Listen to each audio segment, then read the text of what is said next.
Welcome to this HTAi interest group webinar, the characteristic of rare diseases that complicate the assessment of technology value. As we wait a few moments for further participants to join, I will share a few slides with you about the society. This webinar is brought to you by the HTAi Rare Diseases Interest Group. HTAi is the only global society championing equitable, responsive, and cutting-edge health technology assessment.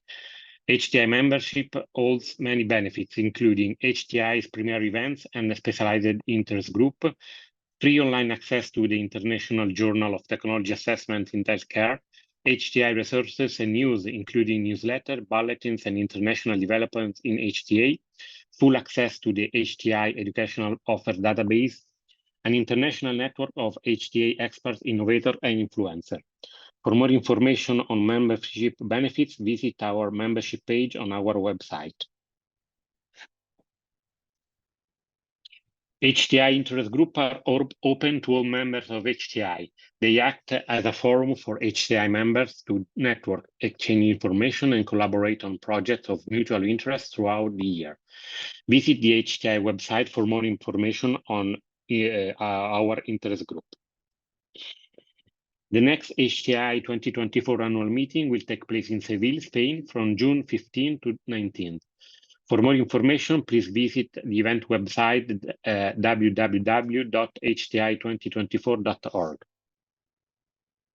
We kindly ask participants to remain muted until invited to ask questions, or submit any question through the Q&A function of the Zoom meeting platform. Thank you once again for joining us today. I will now hand over to the Rare Disease Interest Group to formally welcome and introduce topics today.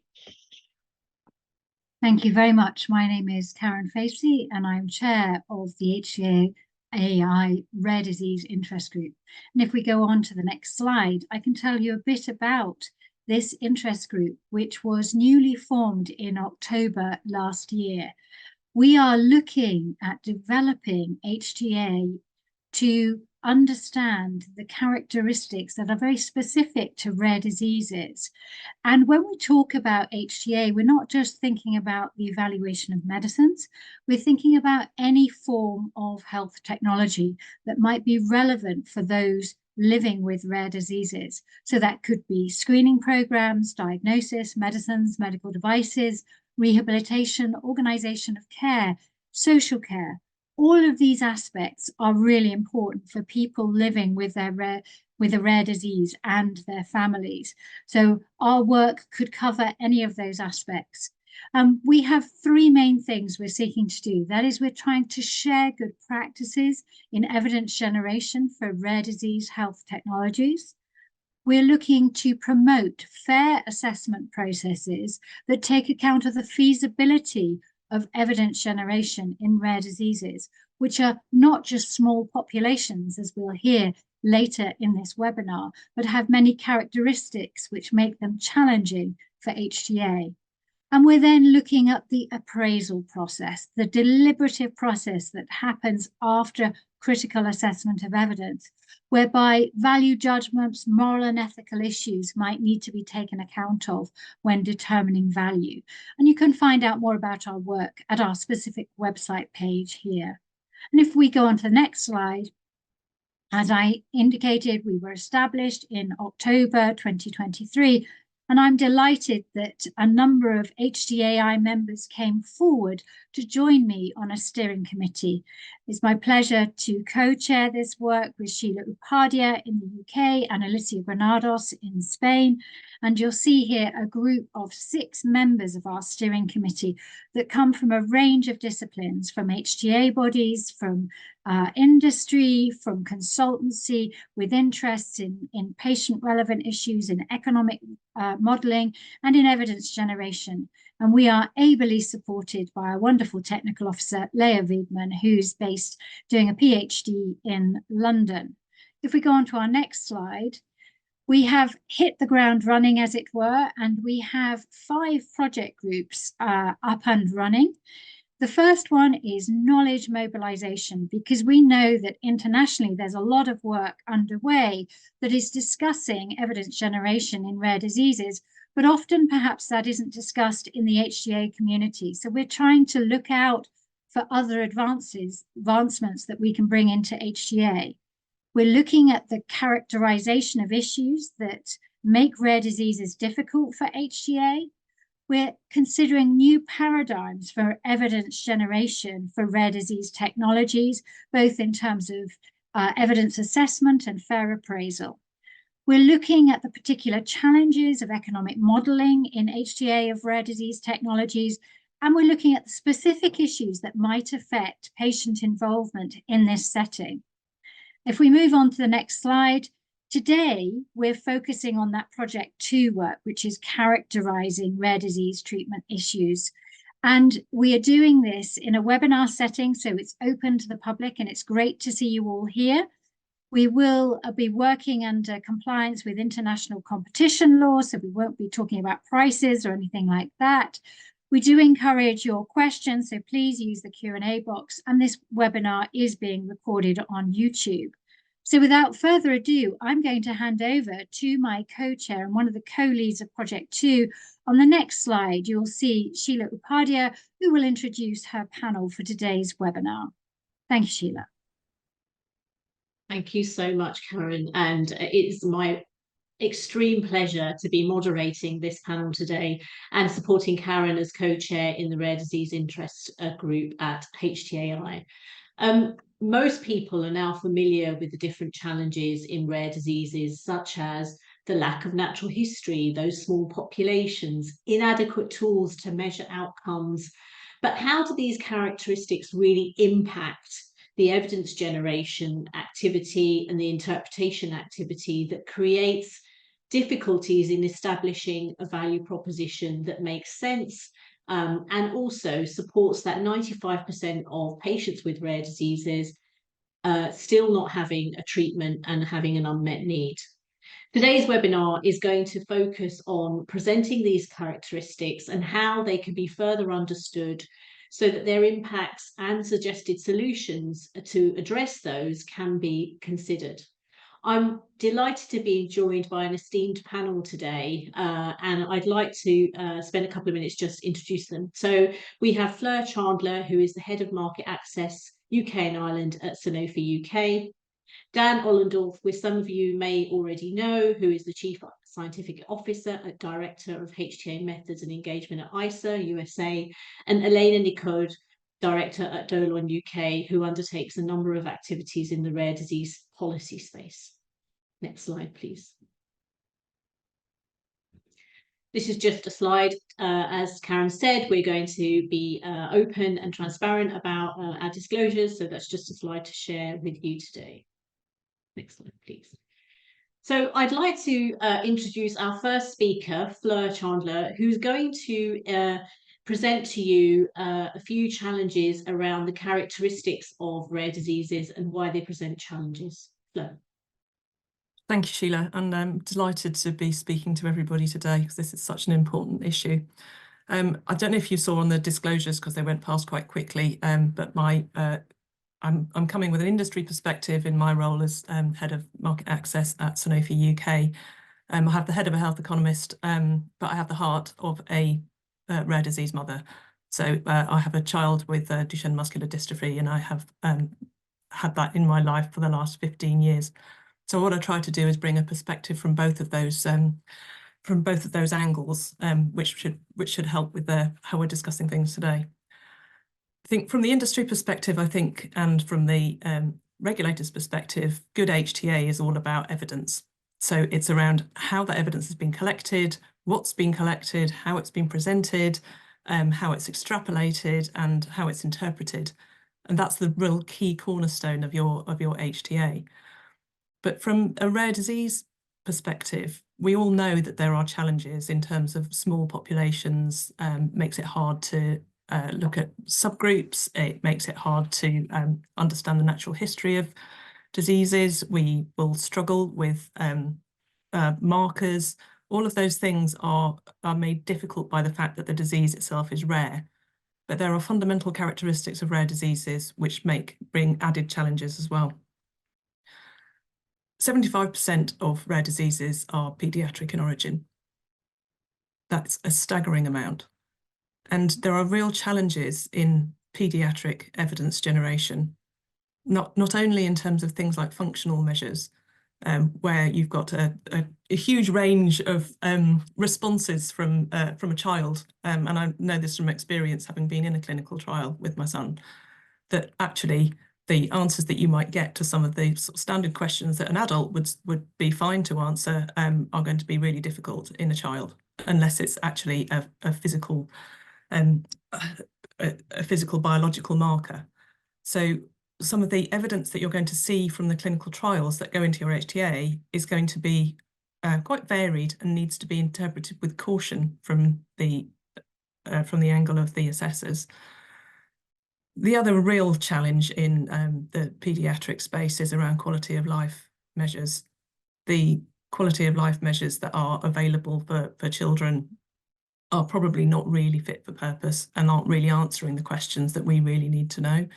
So there is an ISPOR task force on paediatric utilities that I urge you to go and look at the outputs of that. So in terms of the evidence from those paediatric trials, that's just the simple first part of your HTAi is probably quite varied and needs to be really interpreted with caution. The other challenge you have with the paediatric side of things is that these diseases are often progressive and chronic. You have an unstable baseline. So you have a growth, the child is growing as the child is becoming more ill and the child is becoming more disabled. So as you have this, the sliding sort of baseline of growth, you have got the sliding scale of deterioration at the same time. And that makes it really difficult to understand the impact of a medicine on those particular milestones. So the pediatric angle, I think, is really, really important in rare disease, and the evidence needs to be interpreted with caution. So not limited to pediatrics, but many of these diseases are progressive, severe, disabling. So in terms of health technology assessment, again, you have a real struggle with disabling diseases and disability paradox. So this is when quality of life may appear to be better than it probably seems logically that it would be. So, for example, quality of life in children once they go into a wheelchair goes upwards. But actually, in the long term, it's probably gone down because that's not normal. You shouldn't be in a wheelchair. You might be happier because you're off your feet and not so likely to fall over, maybe. But it's not the right way of looking or assessing quality of life. So the disability paradox is something which is really important in these types of diseases. The diseases are often severe.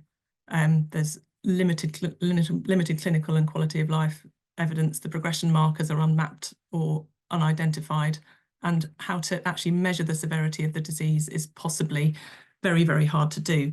So again, it's all around the evidence and how you pull that into a health technology assessment submission. Many of these diseases are life-shortening, and that's really challenging again in terms of evidence collection. It also puts huge pressure on data collection. So they're really time critical. You've got very small registries. We don't know what happens to patients in the long term, so that makes natural history modelling really, really challenging. And then that also provides challenges if we're looking at things like managed access agreements, where we're looking at outcomes based. How long do you need to collect that data for? So the life shortening aspect makes these types of diseases really, really difficult. The other angle here, or the other difficulty, is around the grief. So there is a huge impact of anticipatory grief that isn't measured, and then bereavement when you lose your loved one, particularly in a paediatric population, that's unmeasured as well. And this often falls under something called uncaptured value, but it's very hard to put any quantity on that when you're trying to make a submission to an HTAi body. But it's so important to the patients and their families that it really does need to be managed. The life-threatening nature of these diseases means that the the groups that you're collecting your data from, they are exhausted, they're fragile, they're patient groups and carers.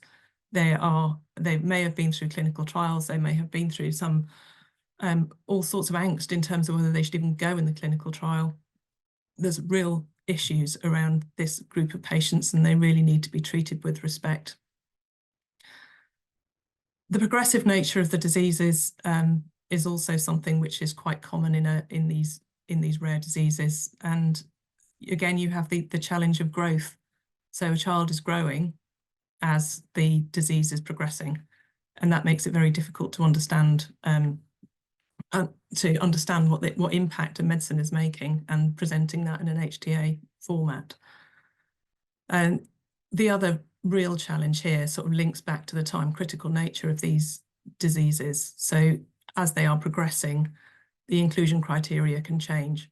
So while we are making our decisions and trying to understand what the impact of a disease is and whether to pay for the medicine or not, you do have patients who will be falling out of inclusion criteria for the trials or for the medicine. So this is really important in that when we're looking at potentially subgrouping the patients and seeing which ones we would say that the medicine is cost effective in. And I think the other sort of really big element here is the impact beyond the individual.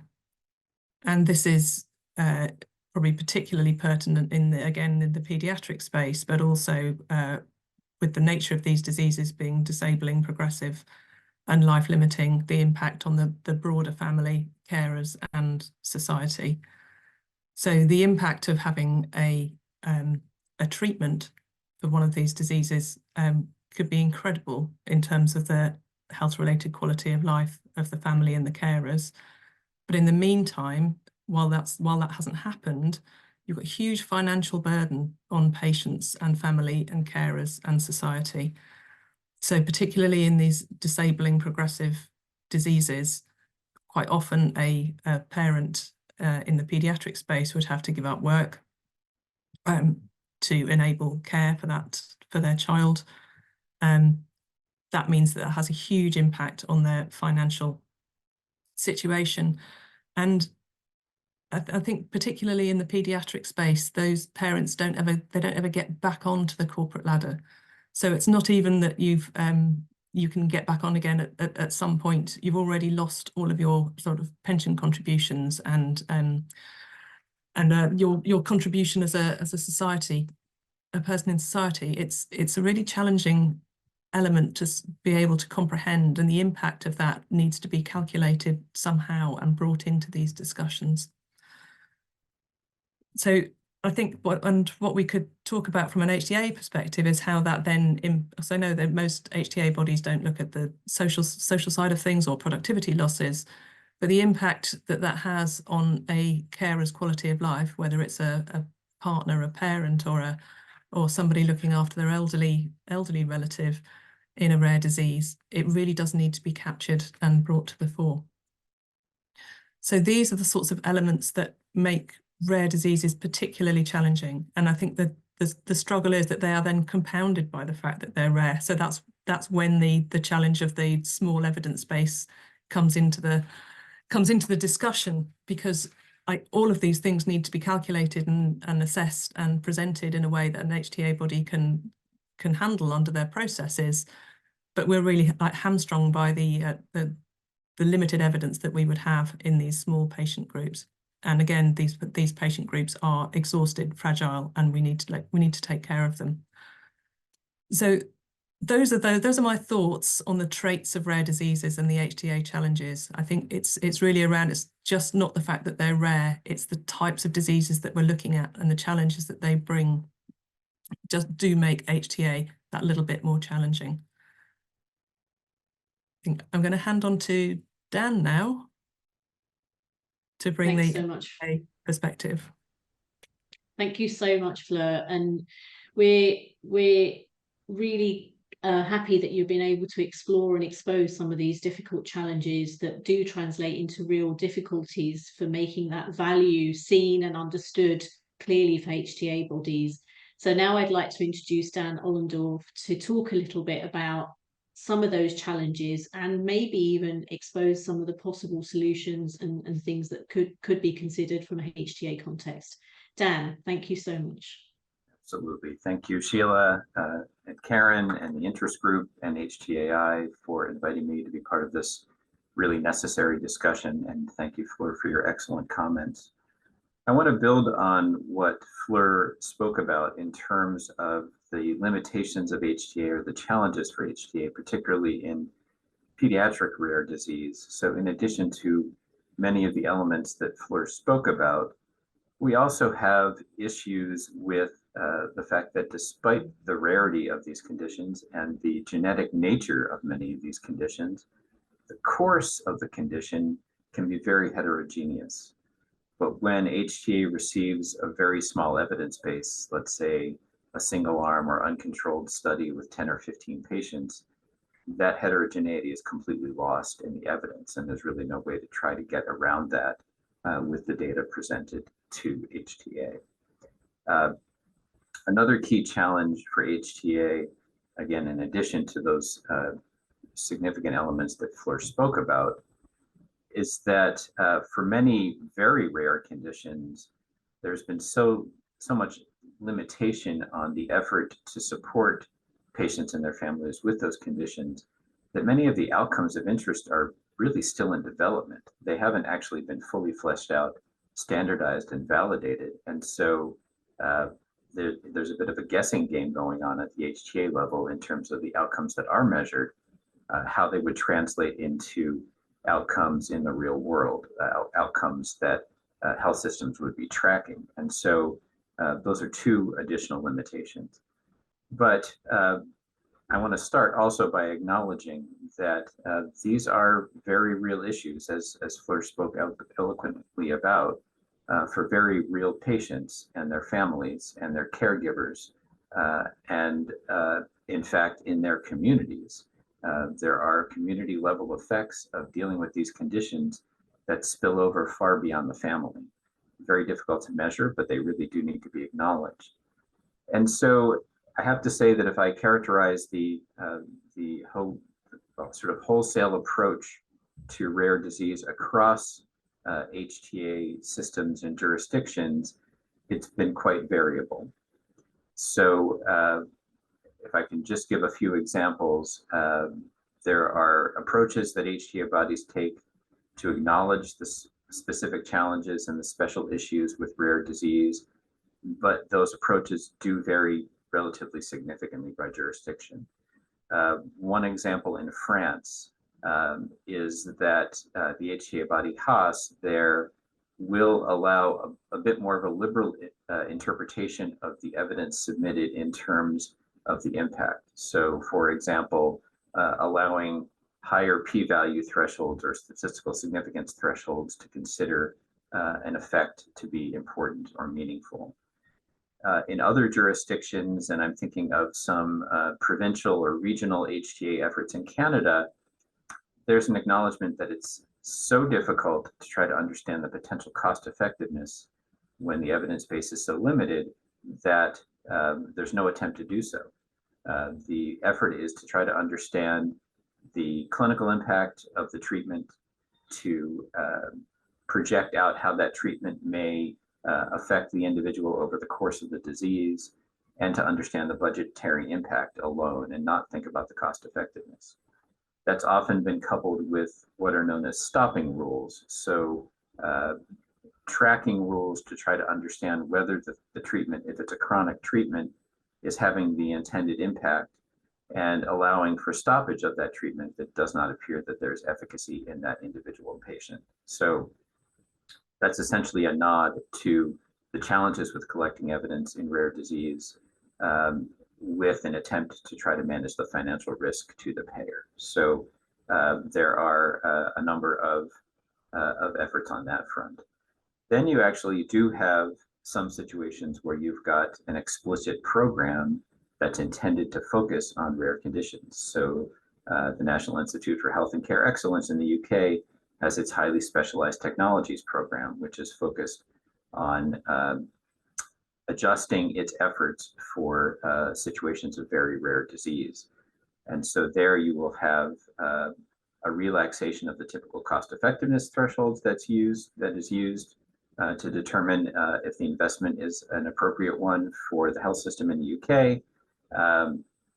And also there is the potential to weight health gains, weight QALYs, if there are substantial health gains to be realized. And we have seen innovation in this space that is in effect life-saving for very young patients. So you will see substantial health gains in some cases. But all of this to say, there are still challenges. So one thing I think that's been quite puzzling at times for the rare disease community is that not every treatment for every rare disease will make it into one of these specialized programs. They're often reserved for very, very rare conditions. But I'd like to explain that I think that there's a good rationale for this. I want to draw an example here, and that is of hemophilia A, which is a rare condition, albeit one that's been understood for a couple of 100 years now. And I want to draw a distinction between some new innovations in the space of hemophilia A that have been approved on a regulatory basis through both traditional means and through expedited programs specifically for rare disease. So there was a product that was approved about 5 or 6 years ago that really changed the game for patients who had so-called inhibitors to factor replacement. So factor replacement in this case was not working well for them. So this innovation was studied in a relatively large randomized controlled trial against the standard of care and showed significant benefit, was approved on a traditional pathway, and is now providing a lot of benefit to patients. Subsequent to that, in the same population, a gene therapy was studied in hemophilia, but studied on a rare disease pathway through the regulator, and the evidence that was presented at the time was limited to about a dozen patients, and the effect was estimated based only on improvements in factor levels, not on some of the key outcomes of bleeding and hospitalization that the other product was studied under.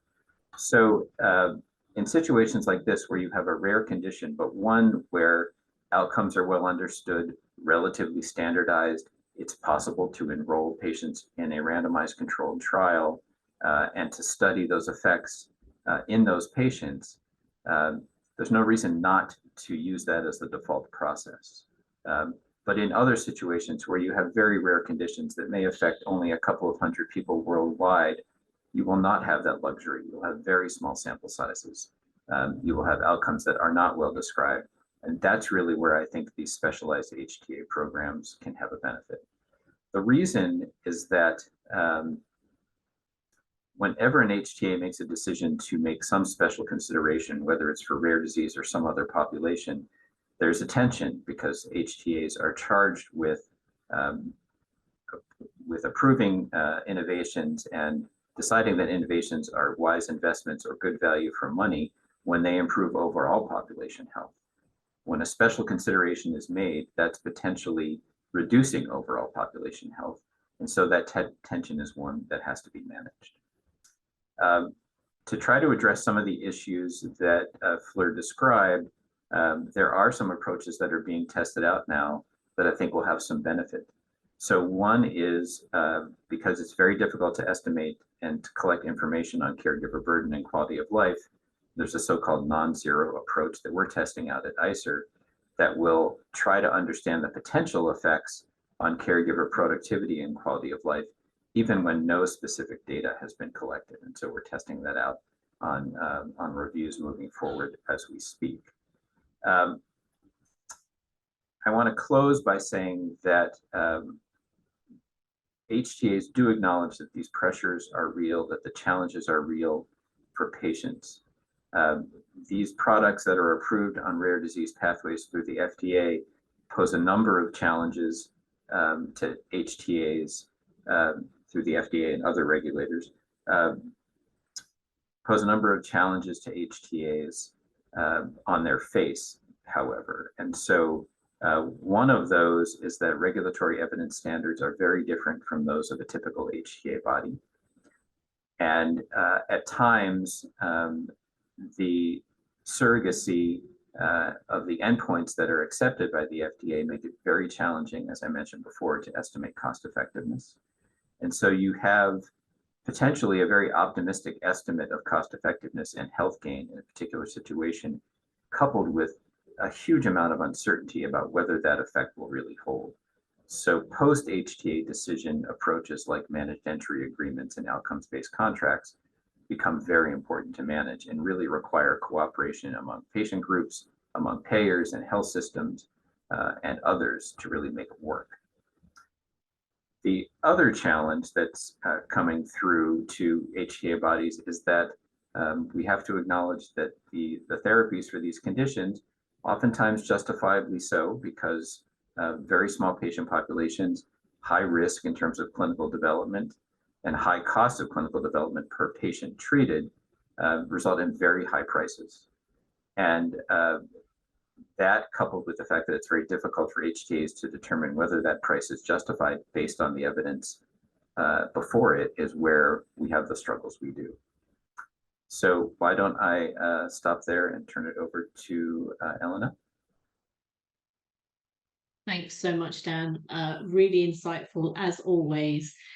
Can I have the next slide up, please? So where are we? Well, conventional HTA processes aren't always suitable for orphan drugs, is what we've been trying to say here. So that small, geographically dispersed population, that presentation being severe and heterogeneous and in children, and the opposite challenge for adult onset diseases, where that is often sometimes masked in terms of, well, you're getting older, so you must have these complications. And that shortage of knowledge and awareness creates a really difficult challenge in terms of generating that evidence and interpreting that evidence, as well as the high price tag. I'm going to hand over to Elena now, and she's going to explain a little bit about what we're trying to do in the Rare Disease Interests Group Working Group 2. Thanks, Elena. Thanks, Sheila. It's been great to hear both Fleur and Dan give a really good sort of overview of the challenge we're facing, both some of the characteristics defining rare diseases and how that impacts HTA. I think it's not a secret that conventional HTA approaches are not always suitable for orphan drugs. I think that has been covered in the literature. The literature explores quite well sort of the specificities of rare disease, what makes them unique. So it's the small and geographically dispersed population, the presentation, which is severe, heterogeneous, and often in children, and the short of a knowledge. And this creates challenges for HTA, first in terms of qualifying the burden, understanding the severity and unmet need when we don't know much about these conditions, but also generating that evidence that we're going to be needing for HTA assessors to make that decision. It's very challenging to design and conduct trials in small and heterogeneous populations and in pediatric populations, but also in diseases where we don't know much about the natural history. But the issue isn't only about the uncertain evidence and the lack of knowledge, but it's really the combination of this uncertainty with the high prices of these products, which make it really difficult to demonstrate value for money. And so HTA bodies are really faced with those difficult decisions, sometimes even impossible decisions on how to allocate resources when we don't really know if those drugs work in the targeted population. So we're really facing this challenge around high uncertainty and high price. So I think Dan has highlighted that in response to this, the HTA community has implemented a number of measures to implement these to improve these evaluations. So we have a number of process adaptations which have been implemented in different HTA systems. But the overall picture is that each system has implemented different types of solutions. Some systems allow for lower scrutiny, in the quality of the evidence, as highlighted in the example that in France that Dan highlighted. Some other countries have implemented adapted processes like the NICE, highly specialized technology appraisal process. Some have implemented broader value frameworks for rare or ultra-rare diseases. Some have different willingness to pay thresholds or alternative reimbursement rules for rare disease, for orphan drugs, and others just have simply implemented HTAi exemptions, not having to do the cost effectiveness model. So there is a mix of ways that countries are responding to this, and this was the focus of some of the work in the Impact HTAi project. Nevertheless, today, HTAs for orphan drugs continue to remain a challenge. I think this is what kind of spanned this project too, is to really understand what those challenges are. Are rare diseases really different? Do they require different or adapted approaches to evaluation? So if we go to the next slide, the focus of Project 2 is really to further explore and explain the characteristics of rare diseases that make HTAi challenging by leveraging what we already know from the literature and by augmenting that with the expertise and experiences from the different stakeholder perspectives that sit in our working group. And the aim is really to raise awareness on the reason for these challenges so that assessors and decision makers can make the best possible decision by accounting for the context in which the decision is being made and the evidence that is possible to produce in that context. And for that, we really need to understand the reasons for the challenges in HTAi for orphan drugs. The issue is that if current HTAi frameworks fail to appropriately characterize the value of orphan drugs, then it will be detrimental to existing and future innovation in the rare disease space. So if we go to the next slide. So Project 2 from the HTAi Rare Disease Interest Group is now developing a framework. And so this is the beginning of a long journey of work. And we've kind of made an attempt to structure how we're going to capture this story. So this framework will be used to deconstruct these issues in more detail, and on that basis, draw out what the implications might be for HTAi. So the challenge with rare diseases is that there is no one size fits all. We have more than 6,000 rare diseases, ranging from a prevalence between 1 in 5 to 10,000 to less than 1 in a million people affected with a rare disease. So what we're trying to explain here is that each rare disease needs to be looked at with a different lens, but that we need to recognize that what they have in common is a combination of the following characteristics. So here on the left side, you see that we've summarized some of the things that were highlighted by Fleur and Dan. So what characterizes as small patient populations? We have heterogeneous conditions, complex conditions in terms that these conditions are often chronic, progressive, and affect multiple organs. These are often severe conditions, so they're life-threatening, severely disabling, and life-limiting conditions. And there's a scarcity of disease knowledge, is that lack of understanding of natural history data that we have. And so each of these characteristics may have implications on HTAi in terms of the evidence possible to produce and the ability to demonstrate value of money. So for example, small populations can vary from less rare to extremely rare, where the related implications on HTAi would then be exacerbated in the rare conditions.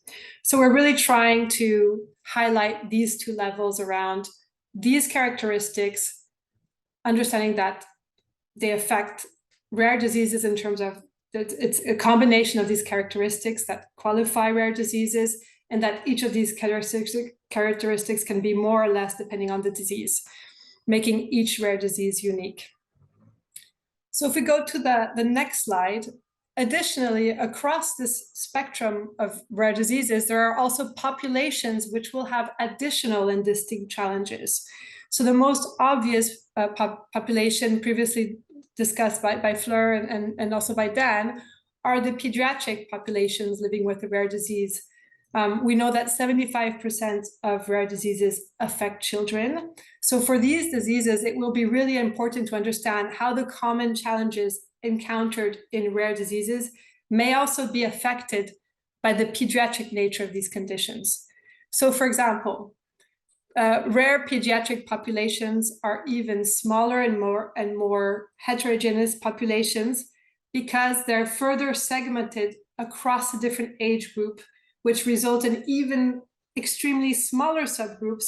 And across each subgroup, you're going to have heterogeneous presentations. Because we know that children have different body compositions, which will then result in different responses and reactions to treatment.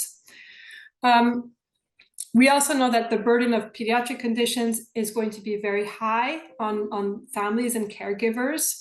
And there are a number of things that we need to recognize there. So for example, the impact of delayed diagnosis is going to affect, it's going to be probably greater in pediatric patients, because the disease will affect the child's development, and any delay in access to treatment that could prevent or reduce deterioration of the disease will have huge repercussions on patients. So these are all things that are important, in addition to understanding the impact from living with a rare disease, what that might mean in a pediatric onset.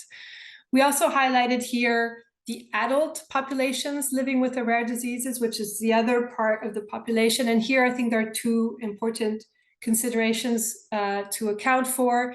First, we're seeing aging populations living with a rare disease. So thanks to advances in medicine, we are increasingly seeing people living with a rare disease growing into adulthood. Given these are complex and chronic conditions, it does have a lot of implications on how their care is going to be dealt with later on. We also have older adults, which with a later onset, which also have their own challenges in terms of dealing with comorbidities, or the fact that they have shorter life expectancy, or the fact that often these populations would be excluded from trials. So Project 2 really aims to deep dive into the nature of rare diseases following this framework, and bringing those rich experiences and perspectives from our working group to explain these complexities. And explaining and raising awareness about these characteristics and implications for HTAi will then serve as a foundation for the other work streams that are focusing on the evidence generation, assessment and appraisal, the economic methods in HTAi, but also the patient involvement in HTAi for rare diseases.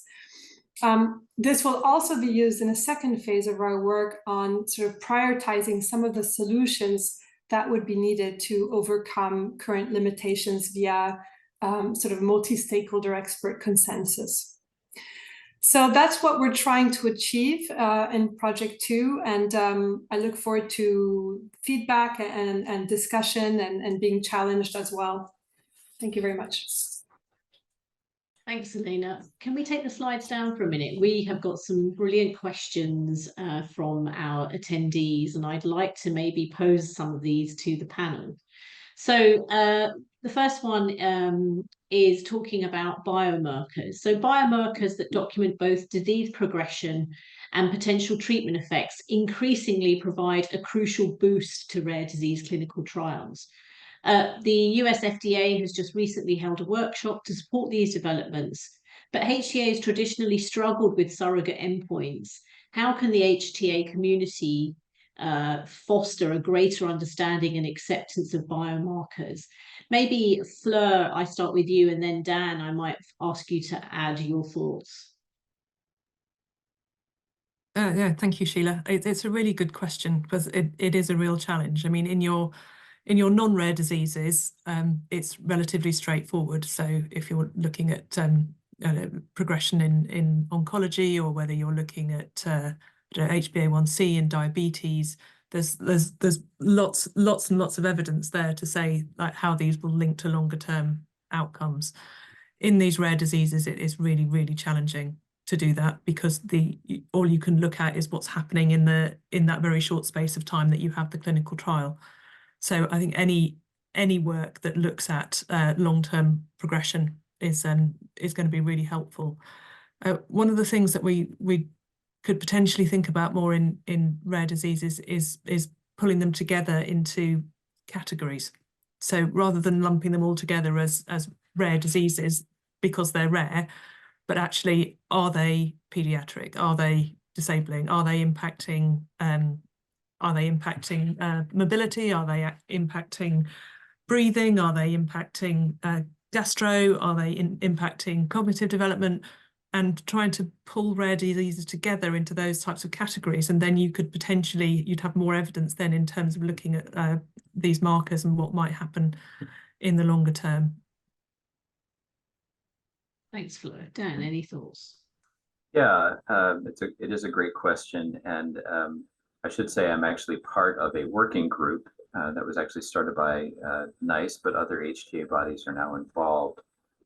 In terms of, the focus is on whether we as a community can provide guidance to stakeholders, to manufacturers submitting dossiers to HTAi bodies, to the patient community around how surrogates should be presented to HTAi bodies, how they could be handled in such key efforts as economic modeling. And so that work group has really just gotten started, but we're making good progress, and we hope to be able to provide that guidance relatively soon. I think the challenges for HTAi start on the regulatory side of things, in part because there's a recognition that many of the therapies for rare diseases will go through expedited approval programs, the FDA's accelerated approval program, the EMA's conditional approval program. And there's acknowledgement that the surrogates used in those trials should be reasonably likely to predict clinical benefit, but there's not been a lot of color put around what actually reasonably likely means. So it's difficult for HTAi to be the ones to actually try to validate these surrogates. There are very good reasons why surrogate outcomes and biomarkers are used instead of long-term outcomes. Because these trials need to be accelerated. There are limitations on sample recruitment, et cetera. But at the same time, without really even a biologic understanding of how the surrogate might correlate with longer term outcomes, it's very difficult to then for HTAi to make those decisions. So I think if going into the HTAi process, if more information could be provided about that potential correlation of the surrogate to the longer term outcome, then that would make things more smooth on the HTAi side. And I think you could also bring that into sort of managed access type arrangements to try to allay that uncertainty. So there probably needs to be some more effort in that space around the long-term impacts and who's right, who's wrong. Thanks, Fleur and Dan. So we've got a question. Dan, it is directed to you, but other panelists, please feel free to add your thoughts as well. When's the best possible evidence is presented to HTAs? Are HTAi bodies able to distinguish between avoidable versus non-avoidable uncertainties? Because in the rare disease scenario, as Fleur's described, some of those uncertainties are much further along in that kind of lifespan. And how do we kind of help HTAi bodies distinguish the two? That's a very good question, and it's not always easy to distinguish between avoidable and unavoidable uncertainty. If whatever possibly could be done is done in clinical development and study design, I think it's much easier for HTAi to conclude that the uncertainty is not necessarily avoidable, but can be well understood. And if, for example, you do have a small study, but you have measures of variation in the outcomes of interest, that will give HTAi some comfort. If there's very little information, sometimes what HTAi is faced with, and this certainly happens in the US because ICER tracks its reviews, to the regulatory timeline, all that's available publicly is a press release. So you may not have any information, and there you have uncertainty that is unmeasurable and unavoidable in many circumstances. So I think that if HTAi can provide that guidance and provide some standards in terms of what the expectation is in that dossier submission, then I think the uncertainties would be better managed. There will still be some unavoidable uncertainty because you'll have short-term studies. You won't necessarily have a full understanding of durability of effect. You may not have great information on potential harms, and you need to see how that plays out, as Fleur suggests, in a managed entry or managed access setting. And so it's the unavoidable uncertainties that really do need to be the focus of those post-decision efforts, in my view. Thanks, Elena. I don't know if you've got any thoughts on this, given that you've had some experience in undertaking research in this area. This was one of the questions in the Impact HTAi work, is the conclusions of the Impact HTAi on the need to understand the evidence feasibility and the context of that evidence in the HTAi assessments. And maybe that is a topic, I think, which is the focus of one of the work streams in the rare disease interest group, to take that further and to get more clarity. But from sort of my takeaway from our previous work is really for companies to be transparent and explain why the evidence they presented is maybe not at the standards that the HTAi bodies would expect. Also to assess the feasibility. This can be done by, for example, asking for clinical input to get more context about how that evidence was produced. We also came out, it's always good to have two clinical experts, because you could have a clinician that was maybe involved or not, and they might have two different perspectives. So having that allows to have that balanced perspective. But most importantly, I think, is having patient and clinical input to help with the interpretation of that evidence, what it really means in practice, why is it important, how does it impact patients and their families. So really putting that uncertainty into context to understand what that really means in the decision at the end of the day. And then in rare diseases, there's never going to be a perfect, there's always going to be uncertainty. So then, it's trying to get the most information possible to help those decisions being made with sort of the full story, under that sort of recognition that it is going to be uncertain. There is going to be uncertainty there. Thanks, Elena. We've got a really. I was just going to sort of come in on that and say, I think it's around sort of, where is that uncertainty coming from? Is it around the long-term outcomes, or is it about the evidence base, or is it the surrogate markers? Where is the uncertainty?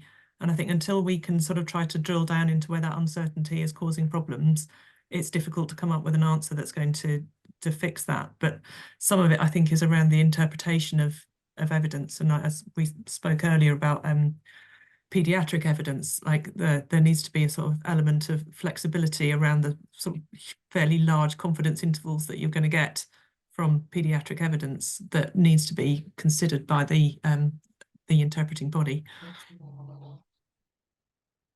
So Fleur, I'm going to keep you here because this is one that you can definitely kind of put your industry hat on for, and then Dan, maybe I might bring you in terms of talking a little bit about the life cycle approach that we've been looking at in the HTAi. So what role do you think multi-stakeholder developers, regulators and others really need to kind of play in terms of securing early scientific advice? And how do we kind of develop pragmatic solutions to impact positively on the kind of therapy development and access journey? Taking into account that all of these things are available, but that mismatch, Dan, that you describe sometimes between what the regulator asks for and then what the HTAi body needs tends to play out when we get to HTAi. So Fleur, maybe from an industry hat, some of the challenges that you face in trying to secure these, and then Dan, maybe talking a little bit about the life cycle approach. So I possibly can't represent all of industry, but I think one of the one of the challenges in rare diseases that we haven't really mentioned is that quite often the companies that are bringing these medicines through are very, very small. They may only be a company with one asset in that particular disease. They may even have come out of a parent, and quite a lot of them do. So you have a huge range of industry type players in this space, and I would be particularly more concerned about these much smaller biotech companies, because they're completely focused on the regulatory side of things, which is what they need to do, but they're not necessarily quite so aware of all the evidence requirements that you need for health technology assessment and access, particularly ex-US. So I think probably the larger companies are probably okay with like getting scientific advice and knowing what they need to do to build up their evidence base. The smaller companies probably struggle a bit more, and I think that's where the collaboration in the rare disease space is really, really important. So something that we've done with Project Hercules is exactly that, to bring people together to try to understand what the challenges might be in evidence generation, and trying to create a disease level evidence base that was suitable for health technology assessment. So I can only urge collaboration in a non-competitive way to really help these patient populations. Thanks so much for that. Dan. Yeah, so the theme of a life cycle approach to HTAi was a core discussion at the 2022 HTAi Global Policy Forum. A number of very important issues were raised. So first of all, a full-blown life cycle approach to HTAi is probably realizable in a handful of HTAi settings, but many HTAi bodies don't have the resources or funding to be able to do that. One of the areas that we focused on, and echoing Fleur's comments, it really ended up at the disease level, was early scientific advice. So this is a program that's offered by many HTAi bodies, sometimes in collaboration with the regulator, and oftentimes, and maybe not often enough, but oftentimes involving the patient community in those conversations. We heard from patient representatives at this meeting, however, that they're kind of exhausted with providing the same input to individual scientific advice programs over and over again. And we realize the possibility of having some standards or learnings from those conversations be presented at the super level, at the disease level? Similarly, these are rare diseases, which means in any given country or jurisdiction, there aren't many patients. So is it possible, when we're doing things post-decision, like tracking managed access agreements or managed entry agreements, to have an international database, kind of like a registry, but something that would probably need additional funding from beyond the patient groups themselves, so that each jurisdiction can gain knowledge from the data that's being collected in the real world, rather than having to do that over and over again within each jurisdiction. Thanks, Dan. And we've got a fantastic question here around the fact that this feels like something fundamental about the model that's used for evidence and technology development in rare diseases compared with more prevalent diseases. And it relates to natural history, as discussed already, but also about the product discovery and other R&D efforts. So much of this that's discussed here may be perceived as trying to fix something that needs more of a root and branch review. Can the panel comment on whether this is another area for collaboration between current stakeholders, informing the broader stakeholder community, including those holding R&D budgets across the public and private sector? So do we think that there's another opportunity for collaboration between the current kind of stakeholder community in this space to kind of almost do what you're saying, Dan, is come together and really think about a different approach in rare disease evidence generation? Do you want me to take that one to start, Sure. or do you want Dan? Sure, go ahead, Fleur. I think There's two elements to this. One is the fact that you've got at the moment you've got a number of patients who are struggling with a disease and companies who are struggling to get their medicines through health technology assessment. So you've got an urgency around everything that's happening now. And I think you're right, it does need to be a root and branch change of how HTAi look at rare diseases, particularly these types of rare diseases we've been talking about today. So there's an urgency around managing those through that are struggling now. And I think that also means that you're going to have trouble trying to engage investment in more rare diseases when it is a real challenge to get these medicines through an HTAi appraisal, and that is absolutely devastating for the rare disease community. That might be one of the outcomes. So I think, yes, there is a need for an overarching root and branch review of how we look at rare diseases and how health technology assessment reviews them. So yes, and collaboration is probably the only way forward in that space, so that the industry can explain what the challenges are and then what the likely outcomes of that are. And the HTAi bodies can explain what their challenges are, and then the payers who are ultimately paying for it can understand what their challenges are. But I think a root and branch is probably necessary. Thanks, Fleur. Dan, before you come in, I'm just going to let attendees know we're going to go on for another 5 or 6 minutes because there's so many great questions. We don't want to lose the opportunity. Sorry, Dan, go ahead. Oh, yeah, I just wanted to throw in one other thought, which is that I think possibly a missed inflection point in this conversation is the investment case in individual drugs, as well as the small companies that Fleur spoke about that are developing these drugs. At the regulatory level, the Orphan Drug Act in the US and similar legislation in Europe has provided some relief on the R&D side for these companies, but still they need to have a good understanding of what the value proposition is for them moving forward. And that's an area where I think multi-stakeholder conversation is warranted. So lots of collaboration needed in order to change the dial. I might change the questioning now to kind of the ability to use different types of evidence as opposed to the usual kind of evidence that we see in HTAs. So Elena, maybe start with you. Is there a potential for a wider range of evidence, e.g. qualitative and quantitative research, particularly into patient kind of aspects, to be used in HTAi for rare disease technologies?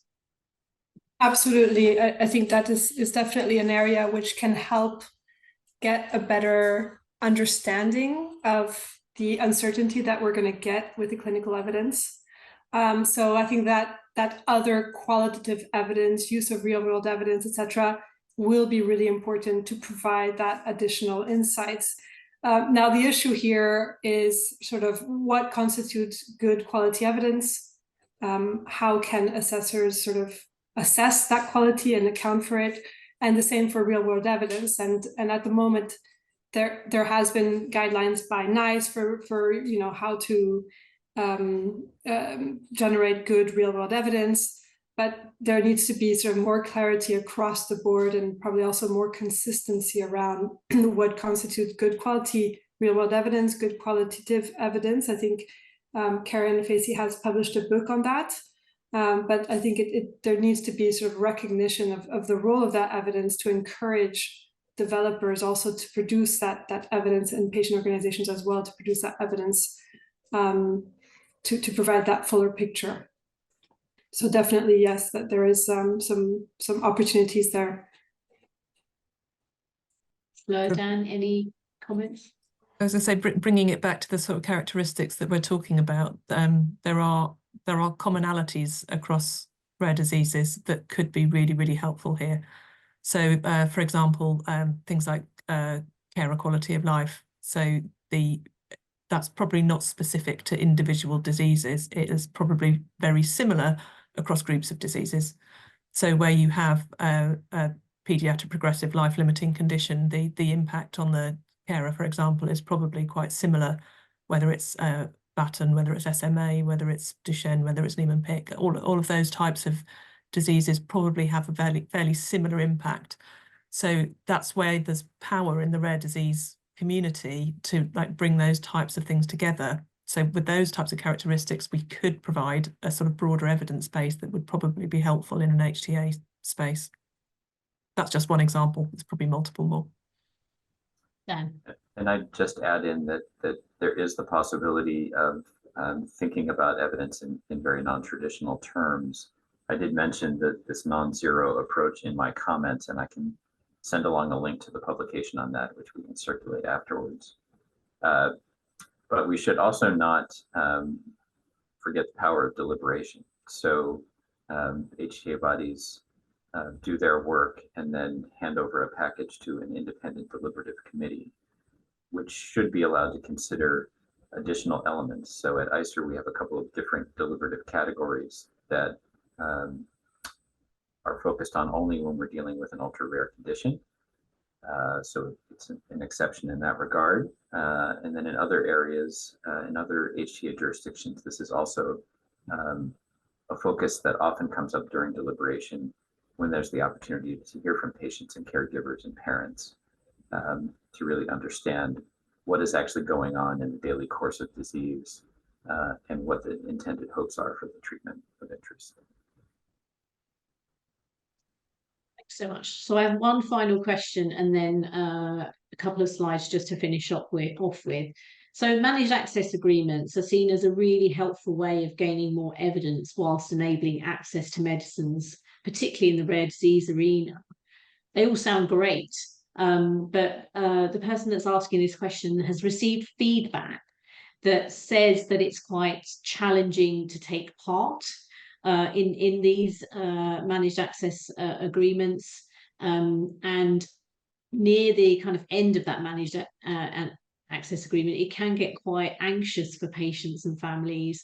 So what suggestion do we have from the panel around keeping participation up, but trying to kind of minimize the extra burden and stress that the rare disease population has to deal with? Fleur.